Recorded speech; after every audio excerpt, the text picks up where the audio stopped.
ONGC నష్టపరిహారం కింద sir Kakinada district లో తాల్రేవు మండలంలో ఉన్న 7,050 మత్స్యకారులకి 48.64 crore అమౌంట్ జమ చేయడం జరుగుతుంది సార్.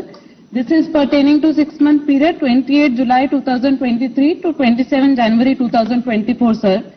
ఇప్పటి వరకు సార్ టోటల్ 5 installments లో over a period of 24 months ప్రతి ఎలిజిబుల్ మత్స్యకారులకి 2,76,000 rupees ఈ ప్రోగ్రామ్ కింద ఇవ్వడం జరిగింది సార్. అందరూ చాలా హ్యాపీగా ఉన్నారు సార్. లాస్ట్ 2 years లో సార్ ఈ పైప్ లైన్ సంబంధించి ఎక్కడ కూడా ఫిషర్మెన్ ధర్నా చేసుకోవడం లేదా పని ఆపుకోవడం లేదా గొడవలు జరగడం ఒక్క ఇన్సిడెంట్ కూడా సార్ రిపోర్ట్ అవ్వలేదు. మామూలుగా ఇలా ప్రోగ్రామ్ పైప్ లైన్స్ ఇంతకు ముందు కూడా వర్క్స్ జరిగినాయి అండ్ ఇది కామన్ గా ధర్నాలు ఉండేవి సార్. ఆల్ బికాస్ సార్ మీరు ఇచ్చిన ఇన్స్ట్రక్షన్స్ మీరు ఇచ్చిన విజన్ ఫోర్సైట్ వల్లనే స్టార్టింగ్ లోనే లైవ్లీహుడ్ లాసెస్ కరెక్ట్ గా ఎస్టిమేట్ చేసుకుని కంపెన్సేషన్ నిర్ధారణ చేసుకోవడం ఒకటే. రెండోది సార్ కరెక్ట్ టైం కి అమౌంట్ క్రెడిట్ చేసుకోవడం వల్ల మత్స్యకారుల నమ్మకం చాలా పెరిగింది సార్. ఇప్పుడు ఓఎన్జీసీ కంపెన్సేషన్ గురించి ఎవరికి కూడా చెప్తే తాల్రేవులు వాళ్ళు చాలా సాటిస్ఫైడ్ గా ఉన్నారు అండ్ గవర్నమెంట్ ఫెసిలిటేషన్ తో చాలా హ్యాపీగా ఉన్నారు sir. All thanks to your vision and foresight sir. వాళ్ళందరి తరఫున నుంచి మీకు కృతజ్ఞత తెలియజేస్తున్నాను సార్. ఈ ప్రోగ్రామ్ లో సార్ నాతో పాటు ఎమ్మెల్సీ పద్మశ్రీ గారు ఉన్నారు సార్, కూడా చైర్పర్సన్ దీప్తి గారు కూడా ఉన్నారు సార్. తమతో మాట్లాడడానికి సార్ తాల్రేవు మండలం నుంచి భైరవమూర్తి ఉన్నారు sir. If you permit he will speak sir. ఒక్క నిమిషం కృతికమ్మ తల్లి. పదమ్మ తల్లి బాగుండారమ్మా, దీప్తమ్మ తల్లి బాగుండారమ్మా. సారీ కృతికమ్మ, ప్లీజ్ గో అహెడ్ తల్లి. నమస్తే జగన్ అన్న, నా పేరు కామాడి భైరవమూర్తి, మాది పెద్దబడి వెంకటాయపాలెం, కోరంగి పంచాయతీ, తాల్రేవు మండలం, కాకినాడ డిస్టిక్. అన్న మనకి ఓఎన్జీసీ కంపోజిషన్ ద్వారా ఇప్పటి వరకు 4 విడతల్లో 2,07,000 రూపాయలు నష్టపరిహారం పొందామన్నా. అదే విధంగా 5వ విడత ఆ భగవంతుడి దయ వల్ల మీ చల్లని దీవెన వల్ల ఈ 5వ విడత కూడా 69,000 రూపాయలని నేరుగా ఈ రోజు అకౌంట్ లో క్రెడిట్ చేయడం జరుగుతుందన్న. ఆ విధంగా చూసుకుంటే ఇప్పటి వరకు 2,76,000 రూపాయలని ఈ రోజు మేము అకౌంట్ లో పొందామన్నా.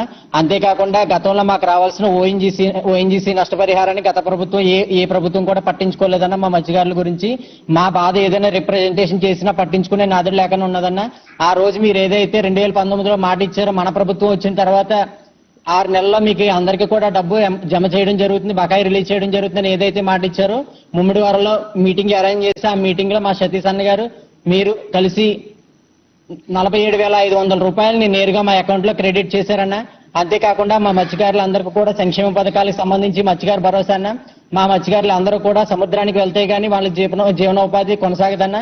అటువంటిది ఆ బ్యాన్ పీరియడ్ లో ఆ 2 నెలల్లో కూడా చాలా కష్టాల్లో వాళ్ళ పరిస్థితి చాలా దీనంగా ఉంటదన్న. అటువంటి పరిస్థితులు మీరు అర్థం చేసుకుని మన ప్రభుత్వం వచ్చిన తర్వాత గత ప్రభుత్వంలో అయితే కేవలం 4,000 రూపాయలు మాత్రం ఆ 2 నెలలకి ఇచ్చేవారన్న.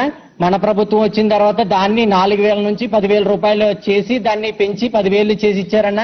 నేను ఇప్పటి వరకు 4 విడతల్లో మన ప్రభుత్వం వచ్చిన తర్వాత 4 విడతల్లో 40,000 రూపాయలు లబ్ధి పొందానన్న. అంతేకాకుండా మనకి ఆయిల్ సబ్సిడీ ద్వారా ఇప్పటి వరకు మాకైతే అన్న ఆయిల్ సబ్సిడీ ద్వారా ఇప్పటి వరకు గత ప్రభుత్వం అయితే 6 రూపాయలు మాత్రం ఆయిల్ సబ్సిడీ ఇచ్చేదన్న. అది కూడా కొంతమందికి ఏదైనా బిల్స్ పెట్టుకుంటేనో లేకపోతే వాళ్ళకి నచ్చిన వాళ్ళకైనా చేసుకునే విధంగా ఆ గత ప్రభుత్వం ఉండేదన్న. మన ప్రభుత్వం వచ్చిన తర్వాత అర్హత ఉండి ప్రతి ఒక్కరికి కూడా మనకి oil subsidy card, diesel subsidy ఏదైతే ఉందో మన డీజిల్ అయితే ఎప్పుడైతే ఏ రోజైతే డీజిల్ అయితే తీసుకున్నా అదే రోజు కూడా మనకి అమౌంట్ అనేది ఇది అవ్వడం జరుగుతుందన్న.